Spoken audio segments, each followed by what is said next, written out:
asalaamaaleykum mbokk yi ginnaaw bu ñu santee yàlla jullit Seydina Muhammad alayhi salaatu wassalaam ñu ngi leen di nuyu di leen ziyaare di leen balu àq di leen bal àq di leen wax ni ñoo ngi fii tey ci mairie ville fekk si fii ki nga xamante ni nii mooy monsieur le maire le professeur Meissa Beye nekk historien nekk un homme de culture ñu war a waxtaana nag tey jii jëmale si li nga xamante ne nii mooy maison des arts bi nga xamante ne nii le maire de la ville de Rufisque El Hadj Daouda Niang en coopération avec la ville de Nantes mi ngi nekk di si liggéey di ko tabax pour dundal la culture à Rufisque et dans tout le département loolu moo waral tey jii seen chaîne de télévision numérique Baax TV la chaîne de l'éthique et de déontologie ànd ak le professeur Meissa Beye comme ni ñu leen ko waxee mu nekk un historien nekk un homme de culture ñu bëgg a waxtaan ak moom si lu aju ci projet boobu di maison des arts bi à Rufisque waaye laataa loolu dañ koy jox mu nuyoo. bismillahi mina sheytaan rajim salaatu wasalaam ala rasulillah wa alihi wa sahbi wa sallama taslima Cheikh am nañu bégte lool bi nga àndee ak sa technicien ngeen ñëw fii ci mairie bi fas yéene def benn reportage ci kërug aada ak cosaan gi nga xam ni ci ndimbalu yàlla ci mandat Daouda Niang monsieur le maire ak digaale bu rafet bu mu digaale ak Nantes tàmbali nañ ko tabax daanaka at a ngi nii loolu nag boo ñëwee bëgg ci def reportage dinaa ci sawar loolu bon nag lii nga xam ne ñu ngi koy seetaan yàlla na doon mbégte Tëngéej te ñu mën cee jariñe ci maa ngi sargal ñëpp ñoo xam ne ñu ngi ñuy seetaan te ne delloo suñu kóllëre di leen wax ne dara taxul ñuy yëngu lu dul bëgg réew ak bëgg suñu dëkk. kan mooy le professeur Meissa Beye bu ko defee boo présenté woo ba pare ba ñuy seetaan mbokk téléspectateur u seen chaîne de télévision numérique Baax TV la chaîne de l'éthique war nañoo xam kan mooy le professeur Meissa Beye. Cheikh ci gàttal bu ndaw daal man daal jàngalekat laa boo xam ni yàlla baaxee na ko. mu teel a dugg ci métier mi bu mu amee ñaar fukki at. góorgóorlu nag ba am lijaasa yi nga xam ni moom la jàngalkat di war a am fii ci dëkk bi ci Tëngéej góorgóorlu itam ba continuer sama njàng nekk inspecteur yàlla dimbali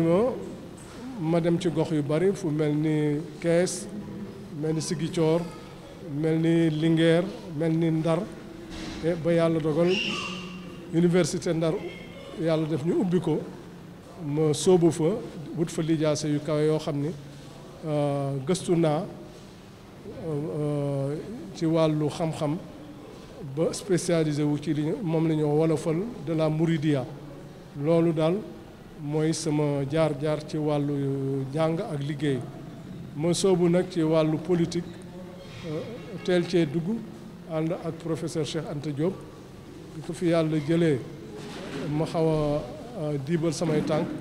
ba suñu rakk suñu xarit suñu wëllëre yàlla na yàlla leeral bàmmeelam Badara Mambaya Sène soxla mairie Tëngéej bu ñëw ba Ndar woolu ma ñëw jàppale ko ba yàlla def ñu jël maire bi mu def ma premier adjoint au maire bi yàlla weddee ma nekk conseil municipal maire Daouda Niang di sama wóllëre bu yàgg ndax inspecteur de l'enseignement la woo ma ne ma li nga defal yeneen réew yi li nga te nekkoon UNESCO boo ko defalul Tëngéej boo jàkkaarloo sa borom di nga ko layu loolu gand ma lool ma nangu nag mu def ma conseil spécial ba pare nag dénk ma ci biir conseil municipal li ñuy wax commission culture patrimoine ak tourisme ma nangu ko nag toftal ci ni loolu dama koy def ci sama teeyu bakkan te laajuma ci pay loolu moom baax nañu leer lii may dama ko bëgg mu neex ma def ko ngir yàlla ak bëgg sama dëkk waaye seentuuma ci pay lu dul payu yàlla. nga nekk tey jii le chargé du patrimoine culturel et du tourisme tey jii le maire de la ville de Rufisque El Hadj Daouda Niang di am projet bu rëy mu nekk construire une maison des arts à Rufisque yow nga nekk ci acteur kon ñu bëgg a dugg rek ak yow ci waxtaan wi bëgg a xam lan moo sabab projet wu tabax kërug aada ak cosaan fii nga xamante ne ni mooy ci dëkkub Maam Kumba Lamb nga xamante ni koo wax aada ak cosaan muy Tëngéej. waa Cheikh xam nga bi yàlla dogalee maire Daouda Niang ak équipe am 2014 bi ñuy ñëwee te yàlla teg leen paxte bi dañu def li ñuy wax les assises de Rufisque maanaam penc moo xam ne am na at ñu woo ci képp koo xam ne bu xeefalu Tëngéej nga dëkk fi wala nga wàllisi fi wala nga nekk bitim réew laaj leen lan la ñu war a doxalee lii nga xam ne yàlla teg na ko seen loxo gëstu boobu lenn ci pàcc yi feeñal ni ñi nga xam ne yàlla may na leen xarala ñu doon ay fentaakoon amuñu fu ñu mën a wane seen xarala amuñu fu ñu enregistré amuñu fu ñu mën a defee spectacle amuñu fu ñu mën a gëstoo donc muy besoin maanaam loo xam ne yaakaar la ñu bind ci document bi nga xam ni moom moo bale ci assises yooyu ñu ko le PDUD Rufisque à l'horizon 35 mu am pàcc boo xam ne dañ ko jageel patrimoine ak culture ñu ne première chose bi ñu war a def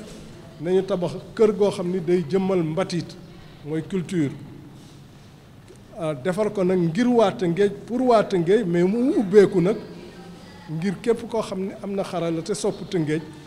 donte da nga fi wàlli si wala nga nekk bitim réew boo ko soxlaa dinañ ko mën a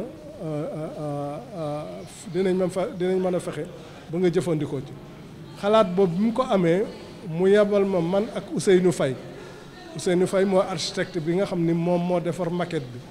ba ñu demee Nantes ñu jébbal ko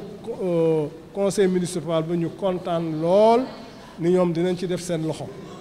bi ñëwee nag ñu seet bërëb lu mat ñaari at yàlla dogal nag kër Maurice yi nga xam ni moo fi nekkoon bëgg a daanu ñu def fa nag kër gi mu doon kër goo xam ni pàkk bi ak tabax bi ak jumtukaay yi dina mën a àgg ba milliard maanaam junniy million ñu jagleel ko waa Tëngéej ak waa bitim réew moo xam ñiy tëgg ñiy fecc ñiy bind ñi nga xam ni ñooy léeb ñi nga xam ni ñooy def ay conférence képp koo xam ni yàlla jox na la xarala te nga mën a bégal nit ci gis dégg ak laal kër gi sa kër lay doon ñoom ñoo koy doxal ñoom ñoo ko fas yéene moom mairie bi du doon lu dul def ci jëmmal ci koo xam ni moo ko fiy teewal ak ku koy saytu ak koo xam ni mooy diggaale ak artistes yi luñ fi bëgg a def jaarale ko ci moom waaye nag toujours benn élu mooy teewal maire foofu loolu ci jamono ji mooy li nga xam ni moom mooy suñu itte maire nag yombal ñu ko ñu woote ci ñaari artistes yi woote itam ak waa Nantes ba ñu diggaale ci ni ñu war a gisee mu am téere bu ñu war a bind mooy wane nan la ñu war a doxalee. jërëjëf tey jii ba tey ñu leen di fàttali ni ñoo ngi ak le professeur Meïssa Beye un homme de culture nekk également le chargé du patrimoine culturel de la ville de Rufisque comme ni ñu leen ko waxee sànq waaye tey jii projet bi nekk ci yoon waaye sori lool tey jii mu mel ni les grosses œuvres taxaw na. waaw li ñuy rafetlu bu baax li maire xalaat ni waa Tëngéej lu ñuy def dañ ci war a jiitu bon nag ñu sargal bu baax architecte bi nga xam ne mooy Ousseynou Faye moom moo xalaat design bi moom moo jëmmal itam mbir mi ba mu fés ba koo gis xam ne lii yàqul le patrimoine de Rufisque muy ñetti étage bu njëkk bi rez-de-chaussée bi bu ñu fa demee di nga gis salle bu mag bi nga xam ni waa Nantes dañu sàkkoo ñu tuddee ko koo xam ni liggéey na ci Tëngéej ci wàllu art ak jeunesse loo xam ne duñ ko fàtte mukk muy Badara Lam Thioune ñaareelu étage bi boo fa demee di nga gis mu doon ñaari salle des salles polyvalentes kooku bu maire visité chantier bi am nañu yéene bu ci nekk ñu jox ko tur ñetteelu étage bi nag mooy fi nga xam ni ñi fiy ñëw muy xam artiste wala étudiant fas yéene liggéey fas yéene préparer ay diplôme ñoom la ñuy dëkkal foofu ci kaw dina am ñeenti néeg dina am cuisine dina am douche dina am itam benn restaurant buy ne ci kaw boo xam ne duñu soxla génn dem fenn loolu mooy wan ni mbir mi yombul ndax boo jëmmalee bâtiment bi rek dafa am ay jumtukaay yu fi war a nekk loolu accès guñ ci dafa am ñu ko war a saytu dafa am ñu ko war a doxal te loolu koppar la boo xam ni teewagul suñu loxo moo tax suñu diggaale ak Nantes lu rafet la Nantes def nañ ci loxoom bu baax benn yoon ñaari yoon waaye pàkk bi boo koy xayma daanaka genn wàllu milliard la tabax bi jëmmal ko doon genn wàllu milliard boo jëlee jumtukaay yi ci war a topp day daal di doon milliard junni million ak lu teg loolu ci mandature Daouda Niang la ko yàlla dogal Badara Mama Yacine yéene woon na médiathèque foofu mais yàlla dogalu ko bii nag mooy gën a yaatu médiathèque mooy gën a jëmmal lépp la xam ne ajunetu baax cosaan ak mbatit te dàtt ba di doon wàllu lébu waaye dañuy ubbeeku nag ci askan yëpp ubbeeku ci culture yëpp ubbeeku ci aada yëpp communicateur traditionnel am nañ ci cër tëggkat yi am nañ ci cër fecckat yi am nañ ci cër waykat yi am nañ ci cër ñuy dessin ba jàngalekat yi sax am nañ ci cër bon nag yëfu Tëngéej la ngir jëmmal aada ak mbatitu ak mbooru Tëngéej. waaye mu mel ni wax nga sànq wax lu am solo mooy terrain bi rek soo ko évaluer dafay nekk presque 500 millions nga bëgg fa def benn bâtiment boo xamante ne nii dina jël 500 à 600 millions mu mel ni kon la ville de Rufisque dugal na ci loxoom dugal bu am solo ndax terrain bu toy nii nekk en pleine ville en face route nationale 1 nga jël ko joxe ko pour ñu def ko maison des arts mu mel ni loolu dafa am solo loolu c'est important waaye fi nga xamante ne nii foofu laay ñëwee ak yow mooy damaa dégg sànq ci sa wax nga wax salle bi ci suuf la fa war a am. deuxième étage salle yi fa nekk la fa war a am. ci kaw aussi li nga xamante ne nii prévoir nañ ko. pour kii éventuellement bu ñu amee ay gan. mais bu boobaa wàllu administration bi fan lay féete est-ce que dafay am administration ou pas. waaw li nga xam ni moom la suñu ñaari lël yi nga xam ni def nañ ko bu njëkk bi ngir yëgal leen muy artistes yi mu am téeméeri nit ak juróom fukk ak juróom benn yu fi teew si woon fii ci salle de fête bi ma jiite ko. ñaareelu lël bi ñu def ko ngir laaj leen nan la ñu bëgg mbir mi doxee ñetteelu lël bi ñu diggaale ak Nantes ñu jox ñu seen xalaat booleeg li waat ngay xalaat lii la ñu jàppagum maison des arts dina am directeur kooku maire moo koy tànn dina am régisseur directeur bi nag moo yore administration bi mooy yore fonctionnement bi régisseur bi lépp loo xam ni aju na ci wàllu technique ci wàllu xarala ci wàllu dégg ci wàllu wane kooku moo koy yore ñu am na keneen koo xam ni mooy leen wax médiateur moom mooy dox diggante kër gi ak artistes yi ngir spectacle bu ñu bëgg a def lu ñu bëgg a wane lu ñu bëgg a siiwal mooy dox ba xam ñaata lay jar ak naka la ak fan la ak numu ñett ñooñu la ñu jëlagum mu doon lënd bi nga xam ni moom moo fas yéene ŋànk maison des arts waaye nag day am conseil d'administration artistes yi dinañ ci am cër association yi dinañ ci am cër xeetu xarale yëpp dinañ ci am cër bu boobaa dina am li ñuy wax programmation mooy nan la ñuy tëralee spectacle yi su fekkee exposition la bu fekkee soirée la walla bu fekkee conférence la loolu yëpp day directeur bi ak régisseur bi ak médiateur bi dañ ciy déggoo ak ki nga xam ni moom la maire teg muy élu mu war a doxal maison des arts mais lépp loo ci gis rek manko lay doon ñu tëral ko ci benn téere boo xam ni dinañ ci wane les partenaires maanaam ñi ñu war a seexool pour bu fekkee xaalis dafa war a ñëw ndax maison des arts subvention lay am waaye spectacle bu fi am nar a jur alal day dellu ci artistes yi loolu dina indi koom-koom ci dëkk bi dina indi liggéey ci dëkk bi ndax ci wàllu sécurité ci wàllu defar ak leeral ak bégal nit ñi ñi ñuy jël yëpp ci mairie bi la ñuy bokk bu neexee yàlla bu fekkee ministère de la culture maanaam bu Sénégal am na yéene doxal ak mairie bi benn partenariat du ñàkk technicien yoo xam ne dinañ ci ñëw dimbali mairie bi ci doxalin bi ba pare bu fekkee xaalis war na ci génn ministère de la culture am subvention déjà am nañu benn convention bu ñu bëgg a def ak Institut français bu Dakar maanaam ñi nga xam ni ñoom ñoo yore centre culturel bu Dakar te ay teewal fi France ñoom nee nañu bokk na ci seen itte spectacle bu jógee bitim réew bu jógee Ndakaaru dinañ ci sédd cër Tëngéej laata muy dem Ndar laata muy dem Kaolack laata muy dem Banjul spectacle bu mën a am ñu ngi ko tuddee spectacle hors les murs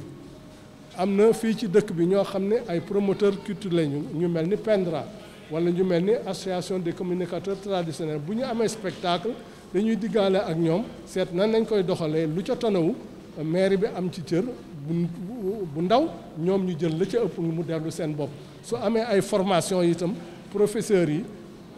mairie bi moo leen di invité wala étudiants yi jógee Nantes bëgg a def seen diplôme yooyu yëpp day doon occasion yoo xam ni dinañ gën a xam Tëngéej ba ku jógee bitim réew boo jógee Gorée di nga mën a ñëw Tëngéej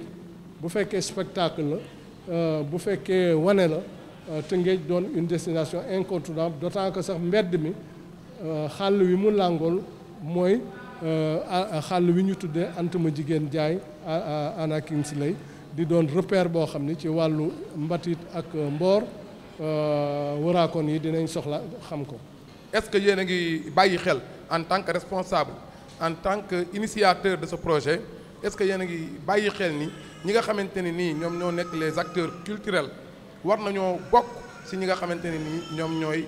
gérer la gestion du patrimoine culturel incha allah ndax tey jii nit mënoo ko jël nekkul ci activité culturelle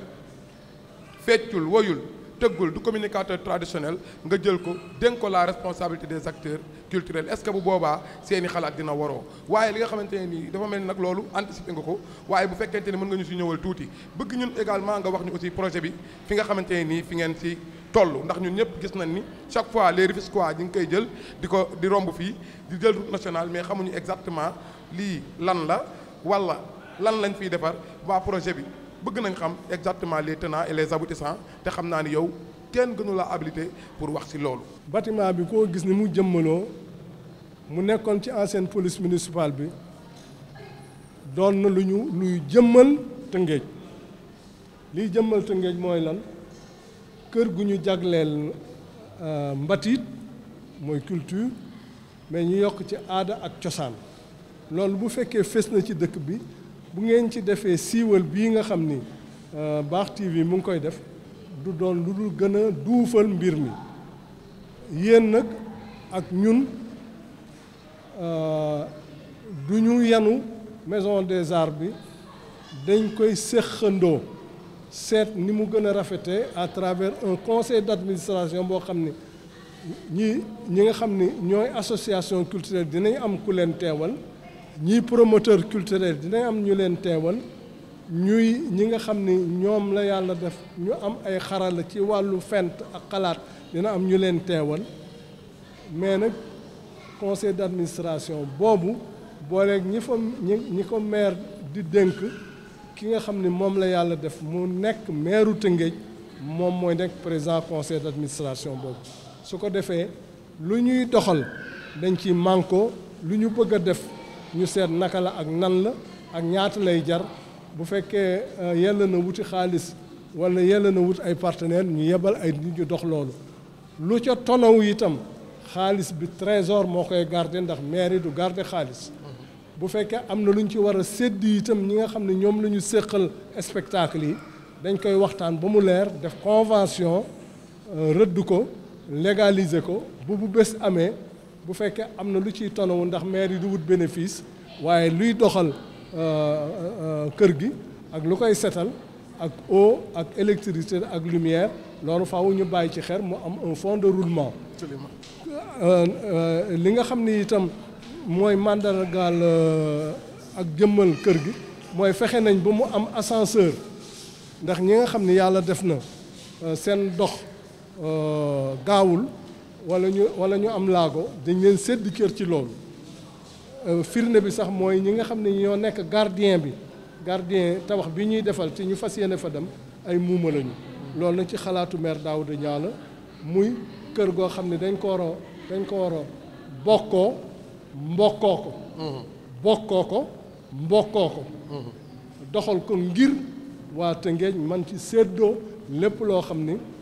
doon na économie wala doon na taar wala doon na luy rafetal gànjaru Tëngéej. mënuñoo wax ba jeexal te waxuñu aussi aspect économique bi du point de vue rentabilité lan la mën a jural askan wi ci wàllu yokkute wàllu émergence loolu buñ ko xamee rek xam naa li ñu waroon a waxtaan yëpp sax du xaj ci temps bi ndax li ñu amoon ci temps jeex na waaye quand même foofu aussi bala ñuy tëj rek ñu ñëw tuuti rek ci lu gàtt ci rentabilité yi pour aussi askan wi xam ni lii ñuy tabax fii kat bis bu yeggee mën naa jul njeexital. mais Cheikh boo demee réew yu mel ni France li fa culture di indi ci wëraakoon yi li ñuy indi ci seen xaalis ci hôtel yi ak ci place yi ak li ñuy jënd ay milliards la yoo xam ni dëkk bu mel ni Nantes dëkk bu mel ni Paris ñu ngi ciy tonawu mu nekk dolleeku seen budget kër gi buñ ko jëmmalee spectacle bu fi am dina gën a wane Tëngéej ci wàllu aadam ak cosaan